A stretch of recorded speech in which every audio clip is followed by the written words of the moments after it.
अगर लोग डरेंगे चलने में तो कैसे मुनाफा आएगा? सब तोल घाटे में, घाटा ही घाटा। और इसलिए घाटा हो रहा है क्योंकि आप मंडियां नहीं बना रहे हैं, आप किसानों को सुविधाएं नहीं दे रहे हैं। ये एक्सप्रेसवे केवल शहर को जोड़ने के लिए नहीं थे, गांव को जोड़ने के लिए थे, और हमारी एग्रीकल्चर सेक्टर को कैसे आगे बढ़ा ले जाए इसलिए था। और ये 2 एक्सप्रेसवे तो मैंने बोल दिया, एक और बड़ा एक्सप्रेसवे बन रहा है, उसमें बहुजन समाज पार्टी के नेता, थोड़ा सदन के जो उनकी पार्टी के नेता है वो जरूर कहेंगे वो तो आपका था एक्सप्रेसवे, गंगा एक्सप्रेसवे। अच्छा तब ठीक है, आप बताना ये जरूर, ये गंगा एक्सप्रेसवे इनका था। उनकी ज्यादा चिंता कर रहे हैं आज आप। नहीं, वो सच थोड़ा बहुत बता देंगे सरकार को।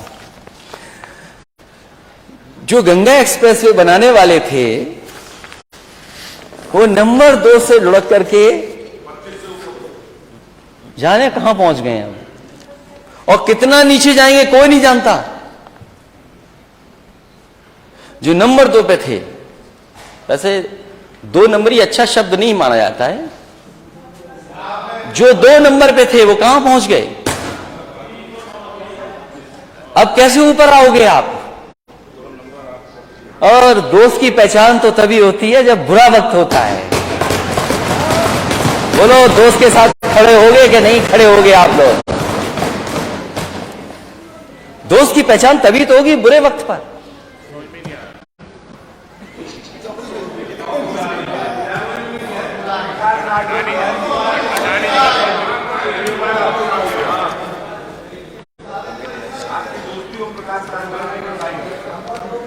देखिए, उनकी दोस्ती तो चलती है, आपके साथ भी हमारे दोस्त सरकार के संग दोस्त रहते हैं।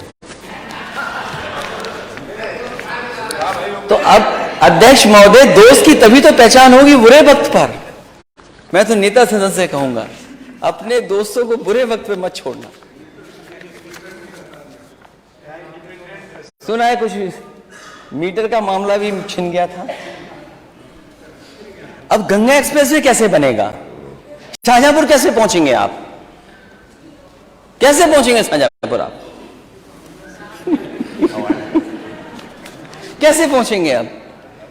क्योंकि जो कंपनी कहां थी, कितने बिलियन का नुकसान होकर के कहां पहुंच गई। तो मैंने सदस्य से कहूंगा कि गंगा एक्सप्रेसवे बनेगा भी कि नहीं बनेगा, लेकिन बीजेपी की सरकार ने एक धोखा किया है एक्सप्रेसवे के साथ। इंडियन रोड कांग्रेस के जो मानक थे, मीडियन उसका 12 मीटर से लेकर के 15 मीटर 20 मीटर तक हो, उसका मीडियन कम कर दिया। यह भविष्य का एक्सप्रेसवे था, हमारे आने वाली पीढ़ियां इस पे चलती, लेकिन अगर आपने डिजाइन ही गलत कर दिया तो उसको बदलाव कैसे लाएंगे? आपने सिक्योरिटी और सेफ्टी के साथ खिलवाड़ की है। और मैं तो नेता सदन से कहूंगा कि जिस भी अधिकारी ने आपको यह गलत इंफॉर्मेशन देकर के यह काम कराया है, अगली पीढ़ी का ध्यान रखते हुए कम से कम उस पर कार्रवाई करना।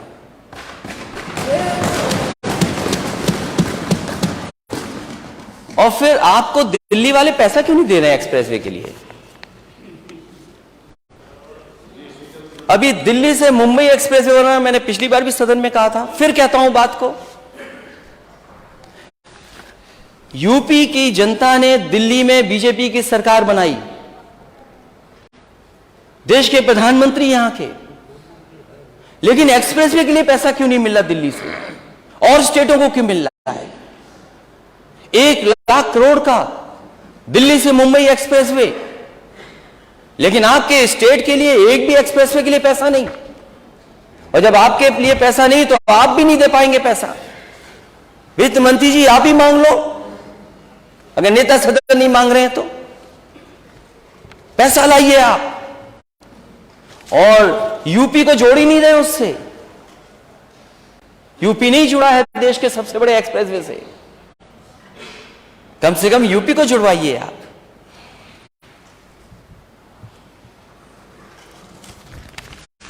हवाई यात्राएं बहुत और अंतर्राष्ट्रीय एयरपोर्ट बन गए हैं। नेता सदन जहां मैं जाता हूं उतरने के लिए कहते हैं कि हवाई पट्टी चली नहीं रही है।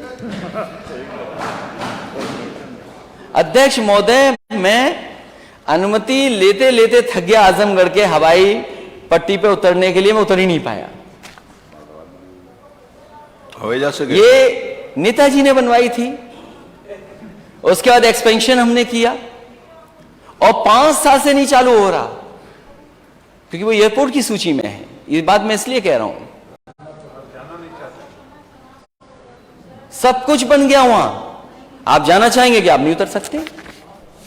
मुरादाबाद भी पुराना समाजवादी नेताजी के समय की देन थी, आज भी नहीं उतर सकते आप उस पे। और आजमगढ़ में आप दे रहे हो इतना बढ़िया एक्सप्रेसवे दिया है, जहां सड़क पर हवाई जहाज उतर जा रहे हो, वहां क्यों लोगों किसानों को परेशान कर रहे हैं आप? बनाना है नहीं आपको, क्यों बना रहे हैं आप? केवल किसानों को परेशान करने के लिए ये बना नहीं रहे। ना नोटिफिकेशन है, ना बजट है उसके लिए। चित्रकूट की हवाई पट्टी, नेता मैं हमारे माननीय सदस्य बार बार कह रहे हैं, मैं अध्यक्ष महोदय कहना चाहता हूं, ये आजमगढ़ की नई हवाई पट्टी बनाए, नया एयरपोर्ट बना रहे हैं, केवल किसान को परेशान करना चाहते हैं। उतनी ही हवाई पट्टी पर उतर जा रहा है तो भी नहीं माने, पता नहीं कौन सा एयरपोर्ट बनाना चाहते हैं। आप चित्रकूट का क्या बना लिया? आप क्या चित्रकूट का बन गया? 5 साल से नहीं कोई उतर पाया। एक हवाई पट्टी बनी रसूलाबाद में, एक बार हवाई जहाज उतरा बस, और उसमें भी कुछ उद्योगपति भेजे सरकार ने, कहा कि यहां बहुत बड़ा इन्वेस्टमेंट होगा, बहुत कारोबार बढ़ेगा। उसके बाद कभी दोबारा नहीं उतरे जाकर के वहां। किसकी देन है ये सब हवाई पट्टियां बनाना?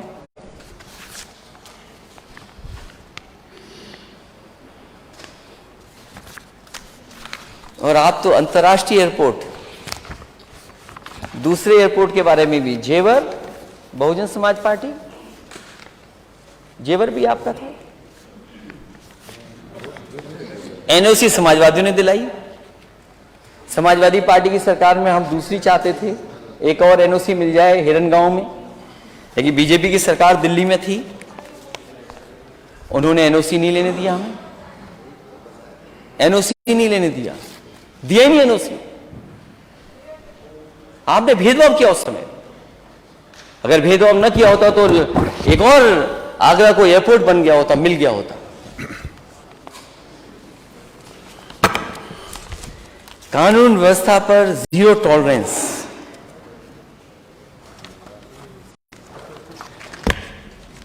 कानून व्यवस्था पर जीरो टॉलरेंस है आपकी।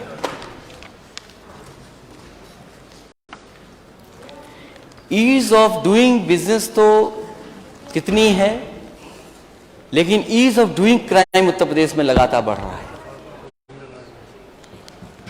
जो घटना अभी हुई हाल में, अगर एडमिनिस्ट्रेशन जागरूक होता और एडमिनिस्ट्रेशन अगर न्याय देता और न्याय के लिए काम करता, तो शायद मां बेटी को इस तरह जलाया नहीं जाता। कोई कल्पना कर सकता है कि सरकार $1 ट्रिलियन की इकोनॉमी का सपना देखे और उसी प्रदेश में मां बेटी को जला दिया गया और प्रशासन भाग गया हो, जिस प्रशासन की जिम्मेदारी थी बचाने की, जो अधिकारी मौके पे थे, आखिरकार प्रशासन भाग गया, बुलडोजर चला दिया, मां बेटी जलती रही। न केवल गांव के लोगों ने बल्कि आसपास के लोगों ने, और उस बुजुर्ग पिता ने, पति ने अपने सामने बेटी और पत्नी को जलते देखा। ये सरकार है आपकी, ये वो काम है बुलडोजर का। याद रखिए, बुलडोजर में दिमाग नहीं होता। वो कैसे देखेगा कहां जाना है उसको? चलाने वाले ने, किसने फैसला लिया था कि जाओ चला दो? और फिर वो एक और वीडियो वायरल हुआ है नेता सदन आपकी पुलिस ने उस बेटे को नंगा किया, बताइए, सर्दी में नंगा कर दिया। कोई कल्पना कर सकता है क्या मां बेटी जल रही हो, प्रशासन भाग जाए और प्रशासन से न्याय मांगने जाए तो उसे कपड़े उतरवा दिए जाए सर्दी में?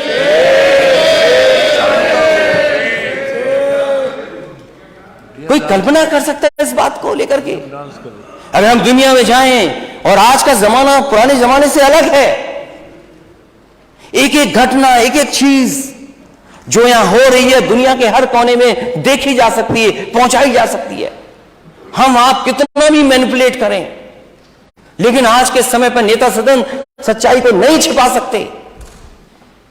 और मैं आपके जिले की घटना याद दिलाता हूं। अपनी सरकार के समय पर एक पुलिस के अधिकारी ने इसी तरह कुछ गलत काम किया था, मैंने उसको वहीं पर सस्पेंड किया था। आपको कौन रोकता है अधिकारियों के खिलाफ कार्रवाई के लिए? मां बेटी गई हैं, ब्राह्मण परिवार के बेटे को आधा नंगा कर दिया, कौन रोक रहा है आपको? रोक कौन रहा है कार्रवाई के लिए? इससे आप न्याय नहीं दिला पाएंगे। और एक घटना नहीं, जीरो टॉलरेंस की मैं दूसरी घटना भी कन्नौज की बता सकता हूं। आप कहते हैं कि दंगा की डेफिनेशन देखिए ना, जो आंकड़े आते हैं वो क्या कहते हैं, एनसीआरबी के आंकड़ों को दोबारा पढ़िए और सरकार के आंकड़े देखिए क्या है। सरकार के आंकड़े कन्नौज में 10,000 रुपए देकर के एक मुस्लिम नौजवान से आपने मंदिर में मांस रखवा दिया। वो बीजेपी का कार्यकर्ता था, नेता सदन बीजेपी का कार्यकर्ता था, और आपको डीएमएसपी को सस्पेंड करना पड़ा, हटाना पड़ा कि नहीं हटाना पड़ा? बताइए आप, कौन लोग थे वो दंगा कराने में? दंगा कराने वाला अध्यक्ष महोदय कोई था तो भारतीय जनता पार्टी का था। और 10,000 रुपए में मंदिर में बीजेपी के कार्यकर्ता ने मंदिर में जानवर का मांस रखवाया। और 17 लोग, अगर हम लोग सख्ती नहीं करते, आंदोलन के लिए धमकी देते, तो शायद वो कार्रवाई नहीं होती। प्रशासन घबरा गया और 17 के 17 लोग बीजेपी के कार्यकर्ता जेल गए हैं, वो बीजेपी के लोग हैं। आप कहते हैं सफाई दंगा करते हैं। रायबरेली में मां की मजदूरी मांगने पर सत्ता संरक्षित दबंगों ने 10वीं के दलित छात्र बिजली केबल से पिटाई की और क्या चटवाया? पैर चटवाए एक दलित के नौजवान के। ये आखिरकार घमंड कहां से रहा है, अहंकार कहां से आ रहा है अध्यक्ष महोदय? ये जीरो टॉलरेंस है। एक दलित बच्चे से जूते चटवाएंगे आप? ये जीरो टॉलरेंस है आपकी? कुछ बातचीत हो गई और बातचीत में गोली मार दी जौनपुर में सभासद के। ये जीरो टॉलरेंस है आपकी? गोली मार दी, फरार, बातचीत हुई, निकाला, गोली मार दी। ये है आपका जीरो टॉलरेंस? महोबा में नमस्कार न करने पर दलित को कुल्हाड़ी से मारकर लहलहान किया। ये जीरो टॉलरेंस है आपकी? ये कहां से शब्द आपने इजाद किया, जीरो टॉलरेंस? कहां से लेके आ गए आप ये शब्द जीरो टॉलरेंस? बाराबंकी में लेखपाल के उत्पीड़न के चलते कानून गो को मुंशी आत्महत्या, इलाज ही नहीं हुआ, आत्महत्या करनी पड़ी। न्याय के लिए सोचें आप। यही बाराबंकी जो मुख्यमंत्री आवास से 70 किलोमीटर दूर यह घटना हुई। यह है जीरो टॉलरेंस। कहां खो गया आपका बुलडोजर? कहां खो गया?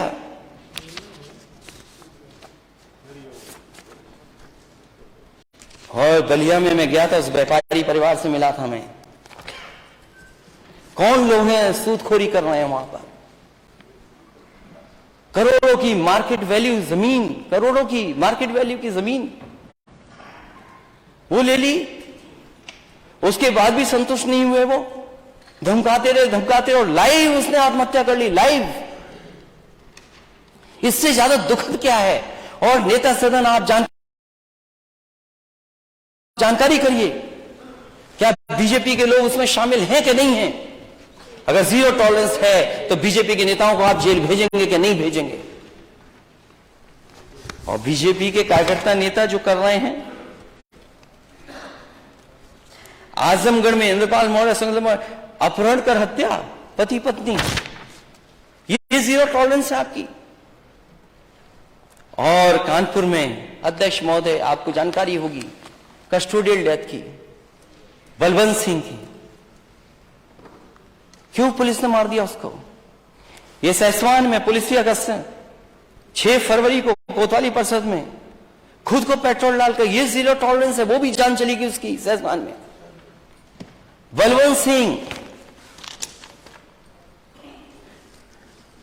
उसके साथ जो हुआ है, कोई कल्पना कर सकता? पुलिस पे फर्जी एफआईआर लिखा दी, पुलिस लगी, मारते मारते जान ले ली। क्या मदद की है आपने? आप दूसरों पे आरोप लगाते थे कि समाजवादी सरकार है, इसमें मदद में भेदभाव होता है। क्यों? कानून व्यवस्था जीरो अध्यक्ष महोदय, क्या अध्यक्ष महोदय जीरो टॉलरेंस, आपको भी जीरो टॉलरेंस रखनी चाहिए। घंटा हो गया हमारा। नहीं, अभी तो मैं सब्जेक्टिव टेस्ट नहीं किया हूं, अभी तो शाहजहांपुर का मेडिकल कॉलेज आना है। मेडिकल कॉलेज बजट में ले लीजिएगा। नहीं, बजट में फिर वो बजट वाली बात आएगी। तो ठीक है अध्यक्ष महोदय, अब चाहते हैं कि मैं खत्म कर दूं, हालांकि मुझे भी लगता है मैंने समय गवर्नर से ज्यादा ले लिया, गवर्नर साहब से ज्यादा ले लिया है, इतना नहीं लेना। आपकी इच्छा है, मैं आपसे सिर्फ रिक्वेस्ट कर सकता हूँ, आपकी आगे इच्छा है, मैं आपसे रिक्वेस्ट कर सकता हूँ, समय सिर्फ याद दिला रहा हूँ, बाकी आपकी मर्जी है। तो बलवंत सिंह, उसकी पत्नी को सरकार ने भरोसा दिलाया कि सरकारी नौकरी दी जाएगी। वहां के परिवार के सदस्यों ने मांग की थी कि 1 करोड़ की मदद होगी। नेता सदन भारतीय जनता पार्टी का कोई नेता ऐसा नहीं जिसने जनता में यह भाषण न दिया हो कि समाजवादी सरकार में मदद में भी भेदभाव होता था। मैं आपसे कहता हूं, बलवंत सिंह की मदद कीजिए, आप उसके परिवार की मदद कीजिए, आप, कोई भेदभाव नहीं है। और जितनी भी कस्टोडियल डेथ हुई उनकी मदद कीजिए आप 1 करोड़ दीजिए उसको। क्यों नहीं दे रहे हैं आप उसके परिवार को? क्योंकि वो कानपुर का रहने वाला है, इसलिए नहीं दे रहे हैं आप। सरकारी नौकरी आप उसकी पत्नी को वादा करके आए आपके नेता, सरकारी नौकरी नहीं देंगे आप। कन्नौज में भी एक परिवार है, उसको भी सरकारी नौकरी का वादा किया, उसको कब सरकारी नौकरी देंगे आप? अगर और घटनाओं में आप चुनाव के करीब सरकारी नौकरी दे सकते हैं तो फिर इसमें नौकरी क्यों नहीं दे रहे हैं आप? क्योंकि जीरो टॉलरेंस पे फिर मैं बात करूंगा, बहुत लंबी सूची है। क्योंकि अगर नेता सदन को भी जवाब देना, उस समय भी मैं मौका मिलेगा तो मैं बोलूंगा। जिस सरकार के पास परमानेंट डीजीपी ही नहीं है,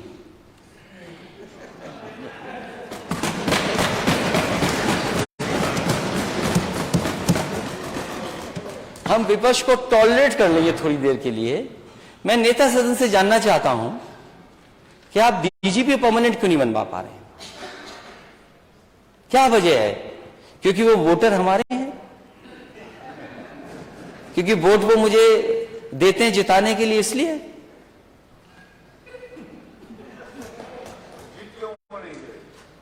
अभी पता नहीं लगा कितने वोट से जीते। अभी नेता सदन वहां क्या कहते, पेंडुलम।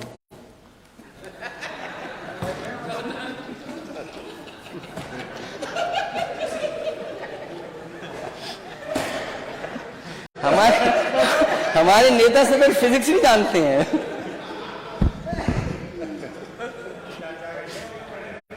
नहीं तो अब तो साथ है ना, देखिए ना, और आपका आशीर्वाद मिलता रहे। ऐसे अध्यक्ष महोदय, परमानेंट डीजीपी नहीं है आपके पास। एक दिन मैं जानबूझ कर गया पुलिस हेडक्वार्टर में, क्योंकि समाजवादियों ने बनाई और वर्ल्ड क्लास इंफ्रास्ट्रक्चर दिया। जो भी डीजीपी आए, जो भी होम सेक्रेटरी आए, दूसरे स्टेट के और वरिष्ठ अधिकारी आए, उन्होंने खुद तारीफ की है, महसूस किया उन्होंने कि पुलिस के पास ऐसे इंफ्रास्ट्रक्चर होना चाहिए। और ये बात नेता सदन जानते हैं, लेकिन स्वीकार नहीं करेंगे।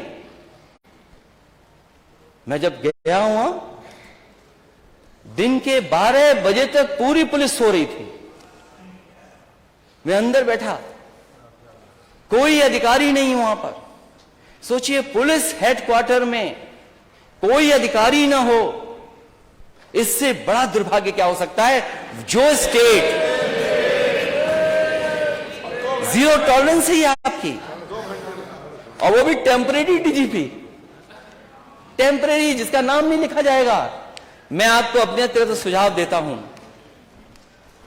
एक हमारे भी समय पर थे जो आपने किसी पद पर बैठाया था, वो इंटेलिजेंस के अधिकारी थे, न जाने क्या क्या बताते थे आके। इसलिए इन लोगों से बचना, इन लोगों से बचिए आप। और जो नेता सदन, मुख्यमंत्री जी, आप अपना परमानेंट डीजीपी नहीं बना सकते, वो स्टेट को लॉ एंड ऑर्डर नहीं दे सकता, नहीं दे सकता लॉ एंड ऑर्डर। और वो एनसीआरबी के आंकड़े देख लीजिए, महिलाओं के खिलाफ क्या है घटनाएं हैं। मैं अगर पढ़ दूं तो बहुत समय लग जाएगा अध्यक्ष महोदय। कितनी घटनाएं हुई महिलाओं के ऊपर, घटनाओं में उत्तर प्रदेश नंबर 1 है, number 1। Crime against women number 1 है स्टेट।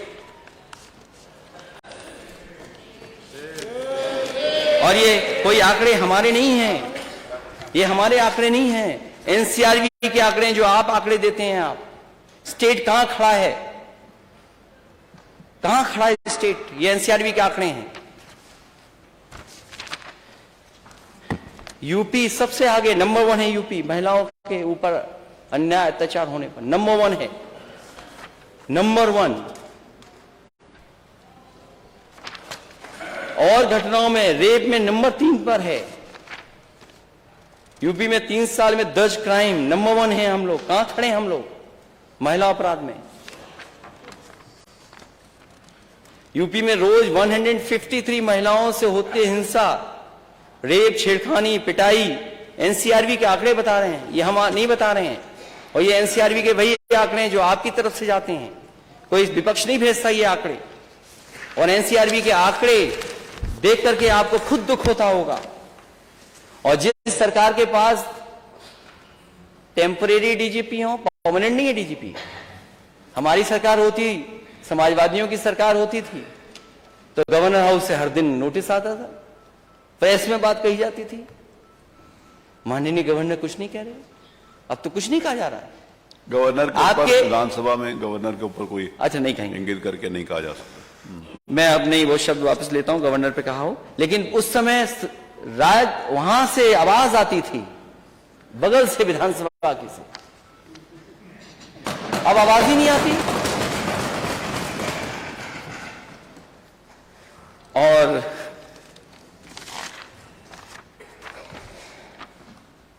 मेडिकल कॉलेज शाहजहांपुर का, मंच पे आप भी थे, उस समय के स्वास्थ्य मंत्री वो भी थे। पहला मेडिकल कॉलेज का दिल्ली और उत्तर प्रदेश सरकार का शिलान्यास हुआ था उस समय। वित्त मंत्री हैं आप, स्वीकृत पद है 21, हैं कितने वहां पर अभी?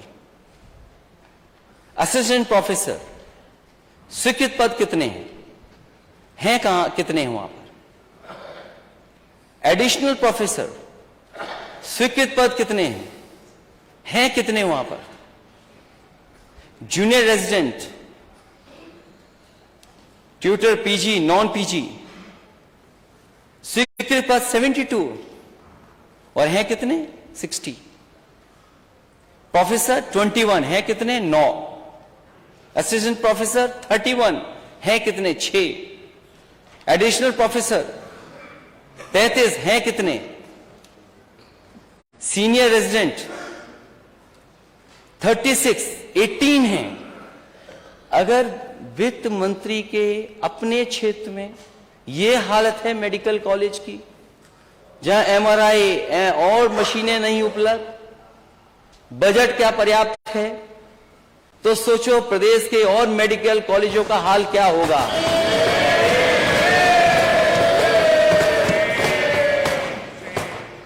नेता सदन के क्षेत्र में 500 बेड सुपर स्पेशलिटी बच्चों का, 200 बेड्स उसके लिए बजट, और जो टीचर्स प्रोफेसर्स की पुरानी मांग रही कि उनको सुविधाएं मिलनी चाहिए पीजीआई जैसी, आप कितने मेडिकल कॉलेजेस को दे रहे हैं। और फिर जब इन्वेस्टमेंट लाना चाहते हैं तो कंपनियों के घर पे जाकर क्या बोले, उनके स्वागत में न जाने क्या क्या करते हैं ये लोग जाकर के। और मुझे याद है सुपर स्पेशलिटी हॉस्पिटल के लिए शाहपुर जी पालन जी देश की one of the best company है कंस्ट्रक्शन, मेडिकल कॉलेज के एक सुपर स्पेशलिटी हॉस्पिटल बना रही थी। उस कंपनी का 1 साल बजट नहीं, 2 साल नहीं, 3 साल बजट ही नहीं दिया, वो कंपनी भाग गई। मैंने पूछा आखिरकार कंपनी क्यों चली गई, कितने दिन इंतजार करते। शाहपुर जी पालन जी कौन कंपनी है, आपने बजट नहीं दिया। आप ठेके में सेटिंग कराते हैं कि अपने लोगों को ठेका दिया जाएगा। सैफई मेडिकल कॉलेज यूनिवर्सिटी, और उसके चांसलर मुख्यमंत्री हैं।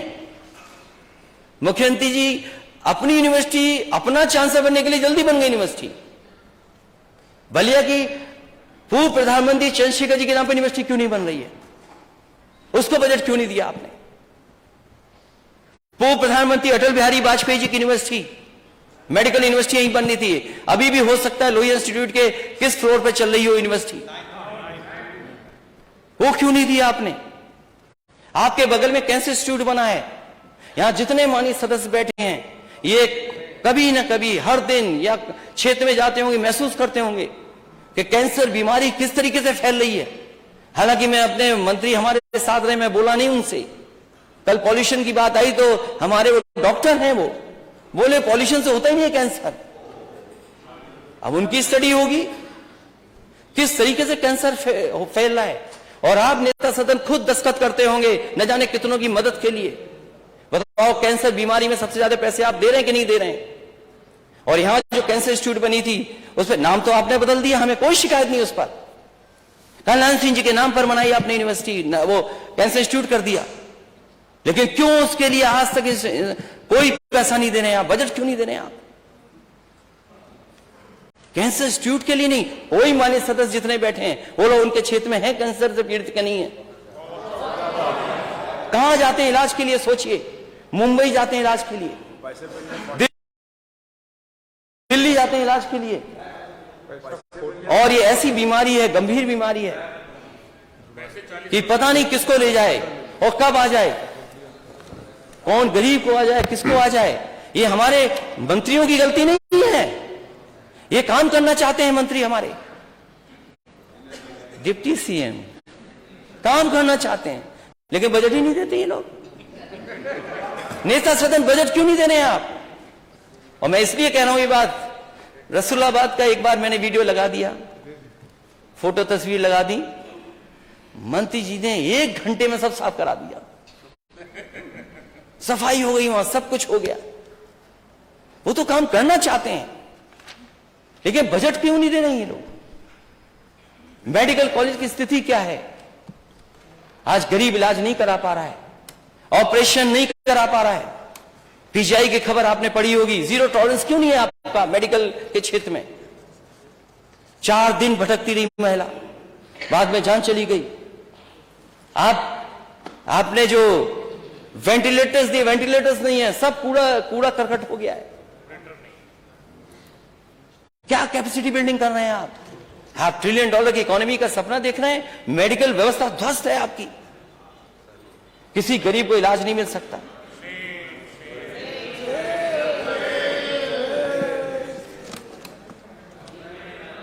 चलिए धन्यवाद। इसलिए अध्यक्ष महोदय बहुत सी बातें मुझे कहनी थी, बहुत लंबा मैंने बोल दिया, फिर भी बहुत सी बातें यूपी की रह गई हैं। बेरोजगारी रह गई। आज नौजवान को रोजगार नहीं है ना नौकरी है। ये केवल स्टार्टअप में लगे। स्टार्टअप क्या कर रहे हैं? Startup, skill development. अरे अपनी स्किल को अभी डेवलप कर लो। मुझे तो ऐसा लगा अध्यक्ष महोदय, डर गया मैं शुरू में। नेता सदन 2:30 बजे तक रात पर समीक्षा कर रहे हैं अधिकारियों की। रात के 2:30 बजे, 2 बजे, 2:30 बजे, 3 बजे तक जगने वाले नेता सदन ने उत्तर प्रदेश की ये हालत कर दी। मेडिकल कॉलेज 45, इलाज नहीं गरीब को, भटक रहा है गरीब। आप लखनऊ के सभी मेडिकल कॉलेज अस्पतालों की देख लीजिए ओपीडी क्या है। और आपका बजट नहीं तो चल दिए पीपीपी करने के लिए। ये पीपीपी क्या होता है? ये पीपीपी क्या है? मेडिकल में पीपीपी, ये आपकी जिम्मेदारी है, सरकार की जिम्मेदारी है स्वास्थ्य की सेवाएं।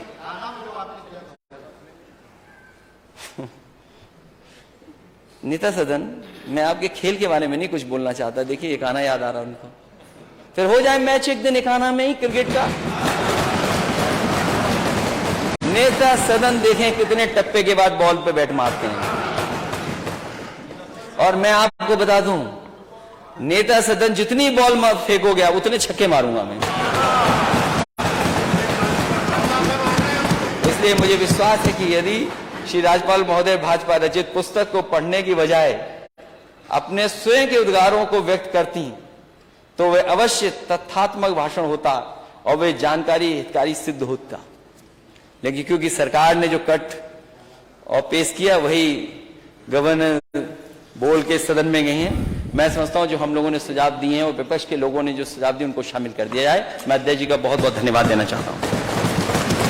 माननीय उप मुख्यमंत्री। अध्यक्ष महोदय, बहुत देर से